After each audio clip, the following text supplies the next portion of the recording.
మీ మోకాల నొప్పులకు ఎటువంటి సర్జరీ లేకుండా ఎపియాన్ పెయిన్ క్లినిక్ అందిస్తున్న అత్యాధునిక చికిత్స. కావ్యప్రియ గారు వాళ్ళు మనతో ఉన్నారు. నమస్తే అండి. నమస్తే అండి. ఎలా ఉన్నారు? గుడ్. How are you? చాలా బాగున్నాను. అండ్ 90s చిల్డ్రన్ వరకు 9, 10, 11 ఇయర్స్కి మెచ్యూర్ అవడం ఆడపిల్లలు అనేది అప్పుడే కొంచెం విచిత్రంగా చూసారు, అంత ఎర్లీగా మెచ్యూర్ అవుతుంది. ఇప్పుడు మనం చూస్తే 6 years, 7 years, 8 yearsకి ఆడపిల్లలు మెచ్యూర్ అయిపోతున్నారు. వాళ్ళ హెల్త్ మీద ఎలాంటి ప్రభావం ఉంటుంది? ఇంత ఎర్లీగా హెల్త్ అనే కాదు, మెంటల్ హెల్త్ మీద, అసలు ఫిజికల్ వాళ్ళకి హెల్త్ ఏం- మీద అసలు complete అసలు అవగాహన ఏమీ తెలియదు. మనకి తినే ప్రికాషన్స్ ప్యూబర్టీ అంటారు. Yeah. వాళ్ళకి పీరియడ్స్ వచ్చే ముందు బ్రెస్ట్ డెవలప్మెంట్ రావడము, హైట్ ఇంతే ఉంటారు చిన్నపిల్లలు, 6, 7 years, 8 years అంతే ఉంటారు. But they will have breast development, under arm hair, వాళ్ళకి ప్యూబిక్ హెయిర్, అవన్నీ ఆ చేంజెస్ అన్నీ అంత చిన్నపిల్లలో వాళ్ళు చూసుకుని ఆ ఏజ్లో they lose the confidence and they are more prone for sexual abuse. That will ruin their mental health. And క్లాస్లో ఉండి ఏమన్నా వాళ్ళు పర్ఫామ్ చేయాలన్నా లేకపోతే స్పోర్ట్స్ ఆడాలన్నా they feel very bad. They compare their bodies with other girls. And other గర్ల్స్కి maybe కొంచెం లేట్గా మెనార్క్ అంటే first time puberty, I mean this thing, menstruation రావడం, అది వాళ్ళకి 14, 15, 16 yearsకి రావచ్చు. వీళ్ళు ఇంకా హైట్ పెరగరు, వాళ్ళు అంతే ఉంటారు. So totally to look at also the look so abnormal and they are prone for lots of assaults and ఇవన్నీ ఉంటాయి. So why does all this happen? Because milk is something, it's a culprit. Actually నా next question అదే. Milk is something culprit. అది ఒకప్పుడు milk ఎలా తాగేవాళ్ళు అంటే గేదె వాళ్ళ దాని దూడలకి ఇచ్చాక మిగిలింది పిండుకొని ఇంట్లో వాడుకునేవాళ్ళు. అది పెరుగు ఫార్మాట్ లో ఎక్కువ వాడేవాళ్ళు. అది ఒకప్పుడు milk was a luxury. Milk was a luxury long back. తర్వాత it became a business. So it has become like a business.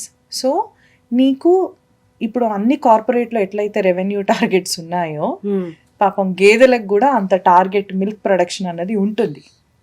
So గేదెలు కూడా అంత స్ట్రెస్కి గురవుతున్నాయి. ఈ గేదె ఇంత ఇవ్వాలి అంటే దీనికి మనం ఆర్టిఫిషియల్గా ఏమి ఇవ్వచ్చు, హార్మోన్ ఇంజెక్షన్స్ ఇవ్వచ్చు, ఆక్సిటోసిన్ ఇవ్వచ్చు. So and also you are stressing the animal to give lots of milk.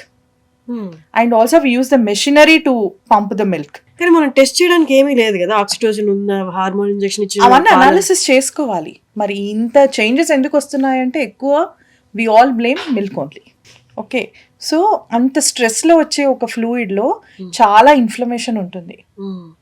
Okay, చాలా ఇన్ఫ్లమేషన్ ఉంటుంది, చాలా కెటకోలమైన్స్ ఉంటాయి, స్ట్రెస్ హార్మోన్స్ ఉంటాయి. అవి మనం కన్జ్యూమ్ చేస్తే డెఫినెట్గా మనకి కూడా ఇన్ఫ్లమేషన్ అన్నది వస్తుంది. పాపం తన్ని తిట్టి గ్లాస్ పాలు తాగిస్తారు. ఏ ఏజ్ లో ఆపేయడం కరెక్ట్? పోనీ యాక్చువల్లీ నన్ను అడిగితే మదర్స్ మిల్క్ తర్వాత you can actually go to vegan milk కదా. ఆల్మండ్ మిల్క్ తీసుకోవచ్చు, అట్లా తీసుకోవచ్చు, కొబ్బరి మిల్క్ అలా తీసుకోవచ్చు. కమింగ్ టు కాల్షియం అనుకుంటే కనుక మనం ఎక్కువ తీసుకునేది కాల్షియం కోసమే కదా. కాల్షియం అనుకుంటే పెరుగులో ఎక్కువ కాల్షియం ఉంటుంది పాలకన్నా కూడా. అండ్ ఆల్సో పెరుగులో ప్రొబయోటిక్స్ ఉంటాయి.